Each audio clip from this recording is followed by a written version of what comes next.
Mesdames et messieurs, merci d'accueillir très chaleureusement le président du Sénégal, M. Bassirou Diomaye Faye.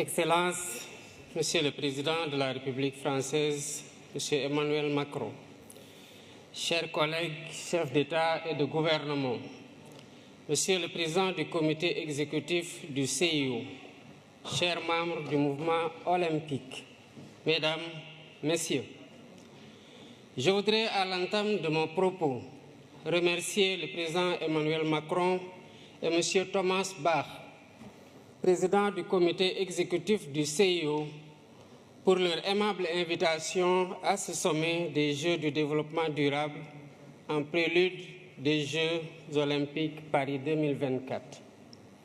J'adresse à la France, pays hôte, et au mouvement olympique mes meilleurs vœux de succès pour ce rendez-vous de l'excellence sportive mondiale et de la fraternité humaine.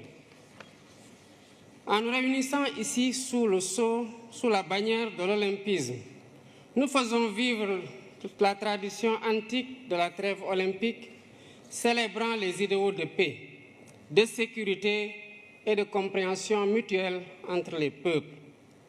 Cette tradition nous rappelle que le sport n'est pas que compétition.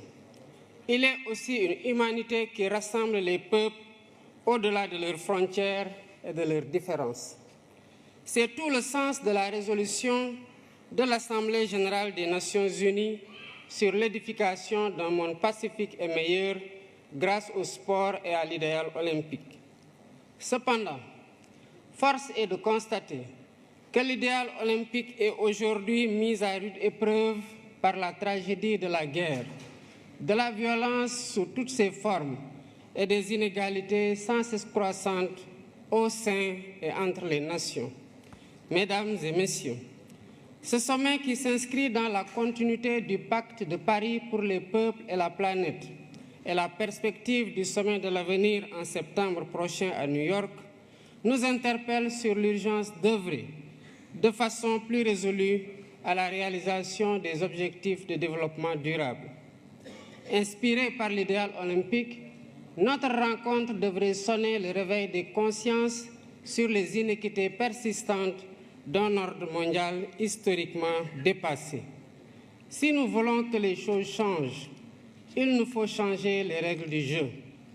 Je pense à l'évasion fiscale, aux congés fiscaux abusifs et aux autres flux financiers illicites qui privent nos pays de ressources vitales au financement du développement. Je pense à la question lancinante du traitement juste et équitable de la dette ainsi qu'au système de notation biaisé sur l'évaluation du risque concernant l'Afrique. Je pense aux conditions inéquitables de la transition énergétique, quand certains partenaires interdisent le financement à l'étranger de sources d'énergie fossiles, y compris le gaz, alors qu'ils continuent d'utiliser eux-mêmes des sources beaucoup plus polluantes comme le charbon. Je pense à l'architecture de la gouvernance économique, politique et financière mondiale, héritée de la Seconde Guerre mondiale, dont la composition des organes et le processus de décision ne reflètent plus les réalités de notre temps.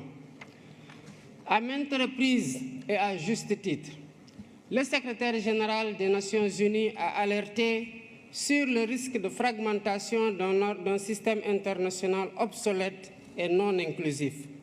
À l'évidence, un système qui perpétue le statu quo et ignore les besoins légitimes de sa grande majorité crée les germes de sa remise en cause et la recherche de voies alternatives. La mutation du groupe des BRICS en un sud global plus large montre à quel point le système international est contesté et combien il urge de le réformer pour le rendre plus inclusif, plus juste, plus transparent dans l'intérêt compris de tous. La réforme est possible si nous y mettons la volonté politique nécessaire.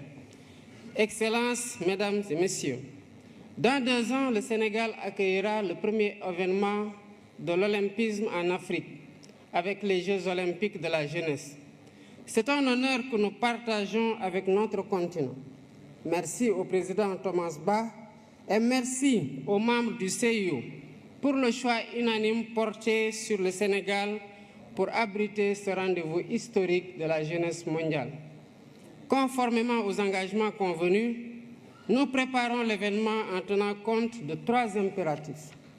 D'abord, la co-construction entre l'État, le CIO et le Comité national d'organisation sous la conduite dynamique de M. Mamadou Diagne Ndiaye, président du Comité national olympique sportif sénégalais.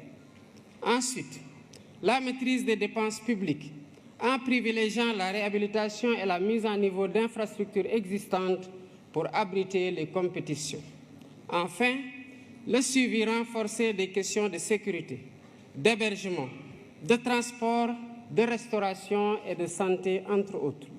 Je remercie le CIO et tous les partenaires qui nous accompagnent pour faire cette première de l'olympisme en Afrique une fête de la jeunesse du monde et une réussite collective dont nous serons tous fiers.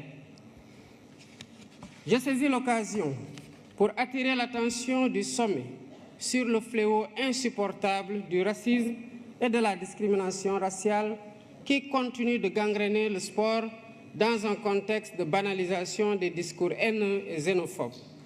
Face au racisme,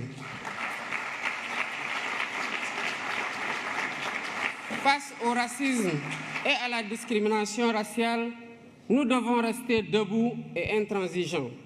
C'est ainsi que nous pourrons mieux protéger les valeurs cardinales de l'olympisme et célébrer ensemble sa magnifique devise « Citius, Altius, Fortius ». Je vous remercie de votre aimable attention. Mesdames et messieurs, merci d'accueillir très chaleureusement le président du Sénégal, M. Bassirou Diomaye Faye.